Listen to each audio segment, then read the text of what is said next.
महाशिवरात्रि की कथा। एक बार पार्वती ने भगवान शिव शंकर से पूछा, ऐसा कौन सा श्रेष्ठ तथा सरल व्रत पूजन है जिससे मृत्युलोक के प्राणी आपकी कृपा सहज ही प्राप्त कर लेते हैं।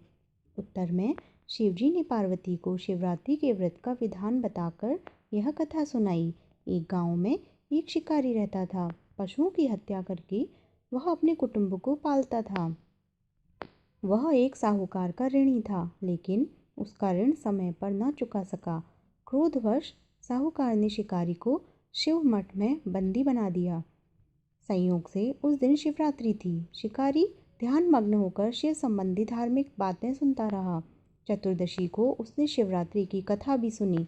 संध्या होते ही साहूकार ने उसे अपने पास बुलाया और ऋण चुकाने के विषय में बात की। शिकारी अगले दिन सारा ऋण चुका देने का वचन देकर बंधन से छूट गया। अपनी दिनचर्या की भांति वह जंगल में शिकार के लिए निकला, लेकिन दिन भर बंदी गृह में रहने के कारण भूख प्यास से व्याकुल था।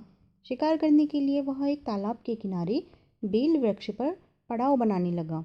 बेल वृक्ष के नीचे शिवलिंग था, जो बिल्व पत्रों से ढका हुआ था। शिकारी को उसका पता न चला। पड़ाव बनाते समय उसने जो टहनियाँ तोड़ी वो संयोग से शिवलिंग पर गिरी। इस प्रकार दिन भर भूखे प्यासे शिकारी का व्रत भी हो गया और शिवलिंग पर बेलपत्र भी चढ़ गए। एक पहर रात्रि बीत जाने पर एक गर्भिणी मृगी तालाब पर पानी पीने पहुंची। शिकारी ने धनुष पर तीर चढ़ाकर ज्यों ही प्रत्यंचा खींची, मृगी बोली, मैं गर्भिणी हूँ, शीघ्र ही प्रसव करूंगी।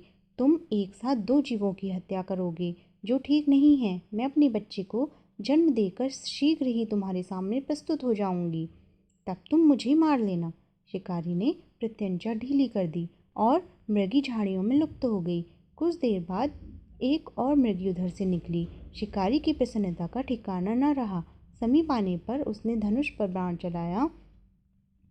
तब उसे देख मृगी ने विनम्रता पूर्वक निवेदन किया, हे पार्थी, मैं थोड़ी देर पहले ही ऋतु से निवृत्त हुई हूँ, कामातुर विरहिणी हूँ, अपने प्रिय की खोज में भटक रही हूँ।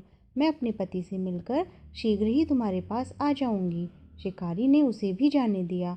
2 बार शिकार को खोकर उसका माथा ठनका। वह चिंता में पड़ गया। रात्रि का आखिरी पहर बीत रहा था। तभी एक अन्य मृगी अपने बच्चों के साथ उधर से निकली। शिकारी के लिए यह स्वर्णिम अवसर था।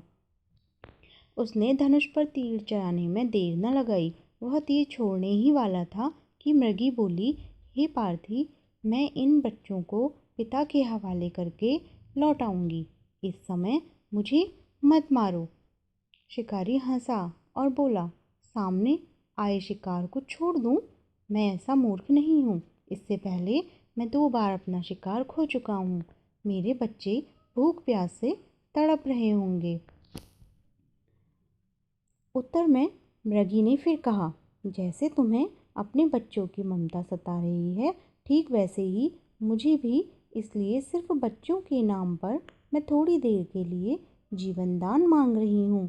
हे पारधी, मेरा विश्वास कर, मैं इन्हें इनके पिता के पास छोड़कर तुरंत लौटने की प्रतिज्ञा करती हूँ। मृगी का दीन स्वर सुनकर शिकारी को उस पर दया आ गई। उसने उस मृगी को भी जाने दिया। शिकार के अभाव में बेल वृक्ष पर बैठा शिकारी बेलपत्र तोड़ तोड़ कर नीचे फेंकता जा रहा था। पाँव फटने को हुई तो एक हृष्ट पुष्ट मृग उसी रास्ते पर आया। शिकारी ने सोच लिया कि इसका शिकार तो वह अवश्य करेगा।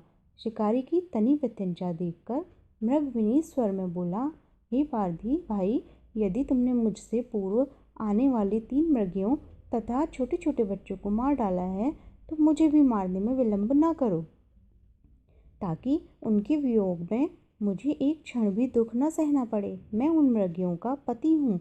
यदि तुमने उन्हें जीवन दान दिया है, तो मुझे भी कुछ क्षण जीवन दान देने की कृपा करो। मैं उनसे मिलकर तुम्हारे सामने उपस्थित हो जाऊंगा। मृग की बात सुनते ही शिकारी के सामने पूरी रात का घटना चक्र घूम गया। उसने सारी कथा मृग को सुना दी। तब मृग ने कहा, मेरी तीनों पत्नियां जिस प्रकार प्रतिज्ञाबद्ध होकर गई हैं, मेरी मृत्यु से अपने धर्म का पालन नहीं कर पाएंगी। अतः जैसे तुमने उन्हें विश्वास पात्र मानकर छोड़ा है, वैसे ही मुझे भी जाने दो। मैं उन सब के साथ तुम्हारे सामने शीघ्र ही उपस्थित होता हूँ। उपवास, रात्रि जागरण तथा शिवलिंग पर बेलपत्र चढ़ाने से शिकारी का हिंसक हृदय निर्मल हो गया था। उसमें भगवत शक्ति का वास हो गया था। धनुष तथा बाण उसके हाथ से सहज ही छूट गए। भगवान शिव की अनुकंपा से उसका हिंसक हृदय कारुणिक भावों से भर गया। वह अपने अतीत के कर्मों को याद करके पश्चाताप की ज्वाला में जलने लगा। थोड़ी ही देर बाद मृग सपरिवार शिकारी के समक्ष उपस्थित हो गया ताकि वह उनका शिकार कर सके, किंतु जंगली पशुओं की ऐसी सत्यता, सात्विकता एवं सामूहिक प्रेम भावना देखकर शिकारी को बड़ी ग्लानि हुई। उसके नेत्रों से आंसुओं की झड़ी लग गई। उस मृग परिवार को न मारकर शिकारी ने अपने कठोर हृदय को जीव हिंसा से हटा सदा के लिए कोमल एवं दयालु बना लिया। देवलोक से समस्त देव समाज भी इस घटना को देख रहा था। घटना की परिणति होते ही देवी देवताओं ने पुष्प वर्षा की। तब शिकारी तथा मृग परिवार मोक्ष को प्राप्त हुए। तो दोस्तों, आज की ये कहानी आपको कैसी लगी कमेंट करके ज़रूर बताइएगा और मेरे चैनल को सब्सक्राइब कीजिएगा। Thank you.